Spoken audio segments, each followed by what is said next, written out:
నమస్కారం. ఈరోజు మనం ఒక చక్కటి కథ విందాం. ఇది చాలా పాత జానపద కథ. ఒక మర్రి చెట్టు గురించి. అది మాట్లాడేదట.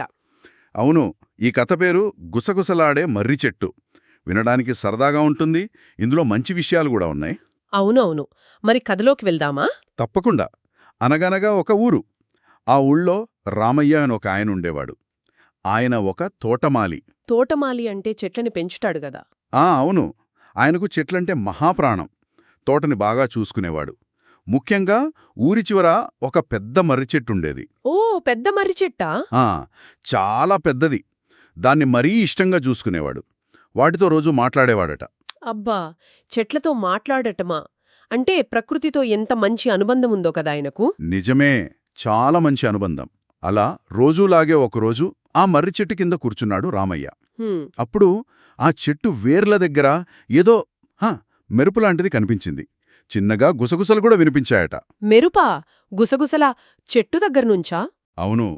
రామయ్యకు ఆశ్చర్యమేసింది. ఏంటా అని దగ్గరికి వెళ్ళి చూశాడు. చూస్తే ఆ చెట్టు మొదలులో ఒక చిన్న దారి కనిపించింది.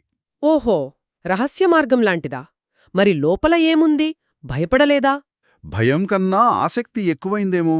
మెల్లగా లోపలికి వెళ్ళాడు. అక్కడ ఒక చిన్న నీటి ఊట ఉంది. నీటి ఊట? స్వచ్ఛమైన నీళ్లు. భలే ఉన్నాయి. మరి ఆ నీళ్లు మామూలువి కావు. మామూలువి కావా? అంటే? ఏదైనా వాడిపోయిన మొక్క మీద ఆ నీళ్లు చల్లితే చాలు, వెంటనే అది పచ్చగా కళకళలాడిపోయేది. అంత శక్తివంతమైన నీళ్లనమాట. అద్భుతం! నిజంగానా? నిజంగా. అప్పుడే ఆ చెట్టు మళ్ళీ గుసగుసలాడింది. దీనిని కాపాడు అని మెల్లగా చెప్పిందట రామయ్యకి. ఓ, ఆ చెట్టు మాట్లాడిందా?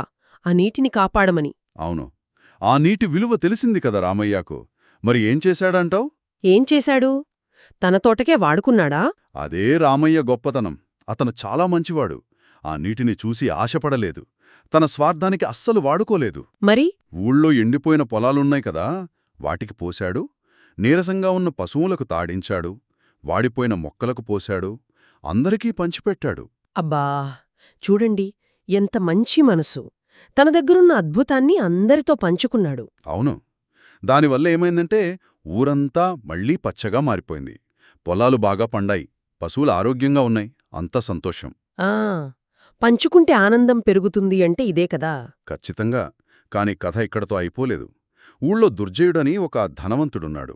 వాడు వ్యాపారి. దుర్జయుడా? పేరే కొంచెం తేడాగా ఉంది. అవును. పేరుకు తగ్గట్టే వాడికి డబ్బు మీద దురాశ ఎక్కువ. ఊళ్ళో వచ్చిన ఈ మార్పును వాడు గమనించాడు. అంతా ఎలా పచ్చగా మారిపోయిందని ఆశ్చర్యపోయాడు. అంటే మంచి జరిగితే వాడికి నచ్చలేదనమాట. అంతేగా, రామయ్య వల్ల ఇదంతా జరుగుతుందని అనుమానం వచ్చింది. ఏదో రహస్యముందని పసిగట్టాడు. అయ్యో! అందుకే రామయ్యకు తెలియకుండా అతన్ని రహస్యంగా వెంబడించడం మొదలుపెట్టాడు. ఓ, ఫాలో అయ్యాడా? ఆ ఒకరోజు రామయ్య ఆ మర్రి చెట్టు దగ్గరకు వెళ్లటం, ఆ ఊట దగ్గర నీళ్లు తీసుకోవటం దుర్జయుడు చూసేశాడు. ఆ నీటి మహిమ గురించి కూడా తెలుసుకున్నాడు. తెలిసిపోయిందా రహస్యం? తర్వాత? ఏం చేశాడు? రామయ్య ఎప్పుడూ కొన్ని నీళ్లే తీసుకుని వెళ్లేవాడు గదా. అతను వెళ్ళిపోగానే దుర్జయుడు పరిగెత్తుకుంటూ వెళ్లి పెద్ద పెద్ద బిందెలు తెచ్చాడు. పెద్ద బిందెలా? ఎందుకు? ఆ ఊటలోని నీళ్లన్నీ తోడేసుకుని తనే వాడుకుని ఇంకా ధనవంతుడైపోవాలను దురాశ. అమ్మో, దురాశపరుడు. మరి చెట్టు చూస్తూ ఊరుకుందా ఆ ఊట? లేదు. వాడు ఆ నీటిని తాకడానికి ప్రయత్నించగానే ఆ పెద్ద మర్రి చెట్టుకు పట్టరాని కోపం వచ్చింది. ఒక్కసారిగా వణికిపోయింది. తర్వాత? దాని వేర్లు పాముల్లా కదిలివచ్చి వాడిని చుట్టేశాయి, గట్టిగా బంధించేశాయి. అబ్బా! అంతేకాదు, ఆ స్వచ్ఛమైన మెరిసే నీళ్లన్నీ ఒక్కసారిగా బురదగా మారిపోయాయి. చిక్కటి బురద. ఆ ఊట కూడా మాయమైపోయింది. మాయమైపోయిందా? ఆ అప్పుడు చెట్టు గంభీరంగా గర్జించింది, దురాశకు ఇక్కడ విలువ లేదు అని. భలే జరిగింది. దురాశ పడితే ఏం జరుగుతుందో తెలిసొచ్చింది వాడికి. భయపడి ఉంటాడు కదా బాగా. ఇంకేముంది, ప్రాణం పోయినంత పనైం దుర్జయుడికి. ఉణికిపోతూ తప్పు తెలుసుకుని క్షమించు, నన్ను వదిలెయ్యే అని వేడుకున్నాడు. హ్మ్. సరిగ్గా అప్పుడే రామయ్య అక్కడికి తిరిగి వచ్చాడు. అతను రాగానే ఆ వేర్లు దుర్జయుణ్ణి వదిలేశాయి. ఓహో, రామయ్య రాగానే వదిలేశాయా? అవును. అంతేకాదు, మాయమైపోయిన ఊట మళ్లీ కనిపించింది. నీళ్లు కూడా మళ్లీ స్వచ్ఛంగా మారాయి. కాని ఒక చిన్న మార్పొచ్చింది. మార్పా? ఏంటది? ఆ ఊట ఇప్పుడు కూడా మేలు చేస్తోంది. కాని తన నీటిని కేవలం మంచి మనసున్న వాళ్లకే ఇస్తోంది. రామయ్య లాంటి వాళ్లకనమాట. దుర్జయుడు లాంటి దురాశపరులు తాకాలని చూస్తే మళ్లీ మాయమైపోతోంది. ఓహో, అంటే మంచివాళ్లకే సహాయం చేస్తుందిప్పుడు.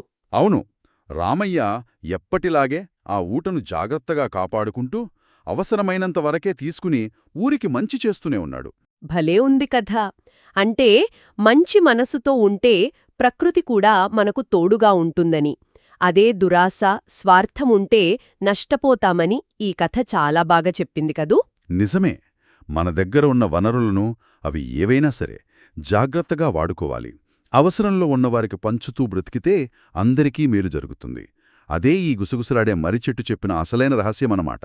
విన్నారు కదా, ఈ కథలో ఎంత మంచి నీతి ఉందో. కేవలం వినోదం కోసమే కాదు, ఇందులో ఉన్న మంచిని మనం కూడా ఆలోచిస్తే బాగుంటుంది. ప్రకృతిని ప్రేమిద్దాం, పంచుకుంటూ జీవిద్దాం. మళ్ళీ ఇలాంటి మంచి కథతో కలుద్దాం.